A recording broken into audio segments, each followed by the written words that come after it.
Hi there, and welcome to another episode of Beyond Threat podcast by Bleckmann. As always, I am your host, Erik Janssen Steenberg, and we will be taking you on a journey through what is developing, what are the trends in supply chain management, logistics, the world we operate in, and then predominantly in the fashion and lifestyle sector. So today we're going to be talking about Rimoda. Rimoda is a new company started by Ribal Mahdi, of course, who is also my guest today. Ribal, thank you very much for being here today. Good morning, Erik, and thank you for this lovely introduction. Thank you. We want to get to know more about the Dutch brand. Let's stipulate that Dutch brand Rimoda, and we want to explore how you came about it. What did you see? What did you conclude? Why a company like Rimoda was on one hand needed, and on the other hand a very, very good idea. So, could you start by giving somewhat of an introduction of yourself, who you are, and what you are doing at the moment, and share more about Rimoda as a company? Sure. Well, my name is Ribal Mahdi. I'm the founder of Rimoda, an AI-enabled circular marketplace for unwanted fashion. Okay, so we heard the buzzword AI is in there. Yes, it's very much in there. We are based in The Hague, here in the Netherlands. Yeah. What inspired me to start Rimoda is my firm belief that impact-first for-profit business models are the way forward for a future-fit economy. Yeah. I want to prove that impact and profit can go hand in glove, and that actually with the right approaches, we can transform fashion waste into wealth. Ultimately, my ultimate objective is to bring back the good value of fashion. Right. And with that idea in mind, looking through our sector, looking in the market, was there a distinct gap? Was there no company or trend looking after filling that gap? Well, Erik, looking at it from a macro level, I have noticed that most of the multinational organizations are too big and too slow to actually adopt circular business models that are scalable enough to create the desired change. Yeah. And thus, there was a need, in my opinion, for bottom-up approaches through innovation. While looking at things from a micro perspective, I saw that brands, consumers, and the society share the same pain points of unwanted fashion. Absolutely.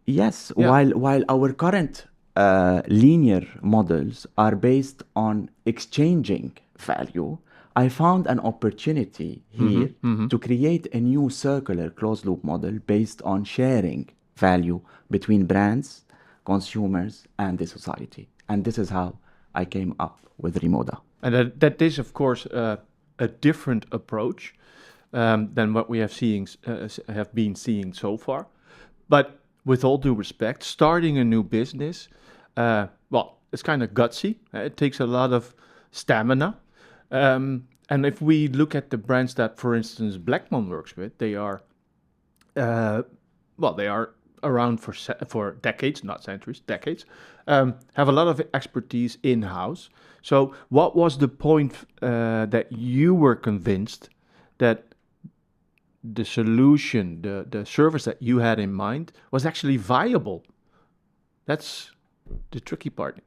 Yes, well, at one point, we are around 4 years away from the UN SDG 2030 global agenda goals. Correct. And yet, we remain very far from the desired results. Yes. So at one end, we find that sustainability and the SDGs are not up to the expectations.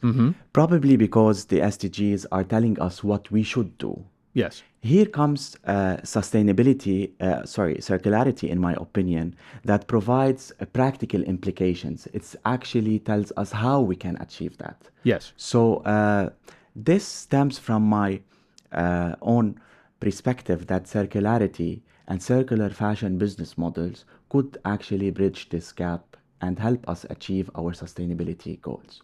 Yeah, but what you're saying is that you don't necessarily need to be reactive, but you want to be proactive. But for that, you need to look at circularity in a different kind of way. So, yeah, the question must be, how do you look at it? What is circular fashion to your opinion? Exactly, and thank you for asking me this question. Because I have been, for example, looking at the R ladder. Despite the fact that it brings us a wealth of knowledge and it has inspired a lot of innovators and policymakers around the world to set the tone for accelerated circularity adoption, it remains modeled on a linear shape. It is actually a ladder. What for the people listening that say, wait, R ladder? Do you know a way how to explain what the R ladder is in a couple sentences? Yes, to keep it simple, the R ladder is the framework that defines the 10 actions that we should take towards accelerating circularity, like reusing, like repairing, like retaking, remaking, recycling, and so on. There you go. However, the way it is currently modeled is on the shape of a ladder, which in my opinion is linear. It remains a linear shape. That's why I came up with a rather circular model in my own perspective. So to create a circle, we need a perfect triangle. And for a triangle, we need 3 different points or stakeholders. In my case, it was consumers, brands, and the society. And when we are able to create shared value among these 3 stakeholders, we can then create a circular closed loop model. And this is exactly what I'm trying to achieve. So you much more try to push the sector, or at least the brands that you work with, to another way of approaching, another way of thinking about it. It's no longer a one-way street, the ladder up or down, but there's a whole matrix of possibilities because it's a circle where everybody can connect to anybody. Exactly. That makes sense. But to be able as a brand to adopt that and adapt to it, it is quite the change. And how does Rimoda assist? How do you help in making that change possible, so to speak? Well, Erik, I don't want to reinvent the wheel in that sense. We as humans think in a linear way, and companies are also structured in a linear way. I have built the Rimoda model in such a way that consumers and brands entering the ecosystem will enter it in a simple and linear model. I wanted to keep it as simple as possible. So all they have to do is list their products. If you are a brand, you list your products. If you are a consumer, you simply upload pictures of your unwanted clothes. But the outcomes that you reap when you become part of the ecosystem and when transactions occur within this ecosystem are circular and traceable outcomes. So you enter the ecosystem in a linear way, just like the way you're used to, and then you reap the benefits of a circular model. And of course, not everybody is as positive at first when looking at all the changes in circularity. Lots of people are afraid, or at least vigilant, for greenwashing. A lot of companies that are promoting the best thing since sliced bread. And when you take a deeper dive, you say, right, that's not that big of a deal. Why are you different? How is your approach different to the more, well, between brackets, traditional resale and second-hand marketplaces? Well, I aim to be different because I'm creating the first ever closed loop business model that is able to trace and track every single piece of clothes that enters this ecosystem in a very transparent manner. I believe that other organizations are making tremendous efforts towards accelerating circularity. Of course. And I always believe in the goodwill of people.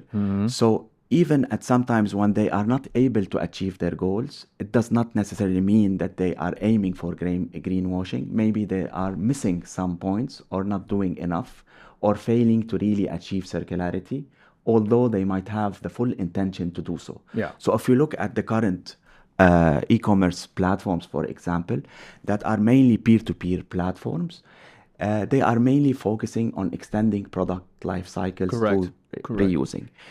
They are ticking one of the boxes of the R ladder, but as within such business models, they are failing to create a consolidated circular model. Somewhat of a circular ecosystem, even. Exactly. Gotcha. So, while pondering about the right way to set up your company, to design your solutions and your processes, you have, of course, been talking to brands, but you've also been talking to consumers. And when you look at their opinion, you look at customer behavior as a whole, what is it that you have seen that surprised you in the way that consumers think about circularity in fashion? Well, we are seeing a lot of accelerated demand for second-hand fashion on a global level. Yeah. And this market is expected to reach $500 billion, according to a study done by Boston Consulting Group by 2030, I guess. Mm-hmm. So this is very good news already. But it's also notable to mention that this growth is being fueled by Generation Alpha. These young consumers aged 12 to 20 that are environmentally conscious. They have been brought up with terms like circularity, sustainability. They are influencing also their parents' buying decisions, and they often prefer the collective positive action to their individual own benefits. Yeah. And this is a very important target segment, in my opinion, that brands should focus on recognizing and on retaining within their marketing strategies. And this is exactly what Rimoda aims to do. Yeah. And what you just said, huh? So the younger generation influencing the other generations, absolutely true.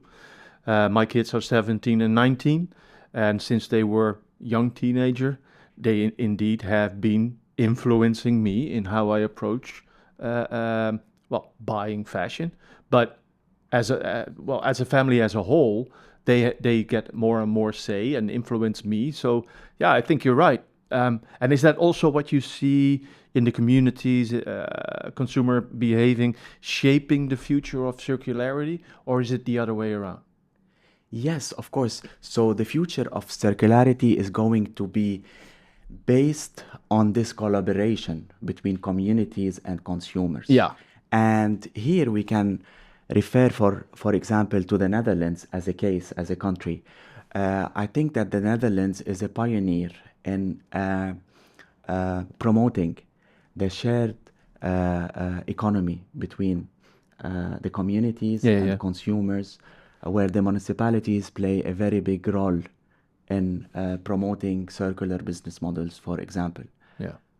We've learned a lot about Rimoda, and I think that there are a lot of listeners, starting to want to investigate on more about what you're doing, about how you are pushing that green wave, and we learned a lot about you, what it is that is getting you out of bed in the morning, and I thank you very much for this conversation. To my opinion, a good chat, and absolutely something that we need to digest now.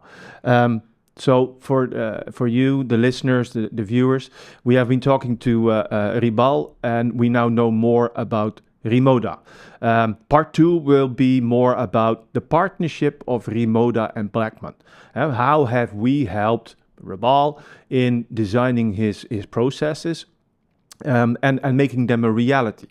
It's one thing to have an idea, it's another thing to implement that idea and realize your dream. So thank you very much, Ribal, for being here today. Of course, I'm going to talk to you in part 2, as I just mentioned. But for the listeners, the viewers, if they already feel the urge to reach out, how do they get a hold of you? Well, they can reach out to me on my LinkedIn page, and that's Ribal Mahdi, or feel free to visit Rimoda's website, www.rimoda.nl. There you go. Thank you, buddy. Thank you.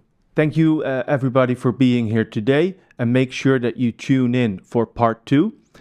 Please also make sure to click that button and get connected with Bleckmann so that you are automatically updated on trends and developments in the fashion and lifestyle supply chain management world.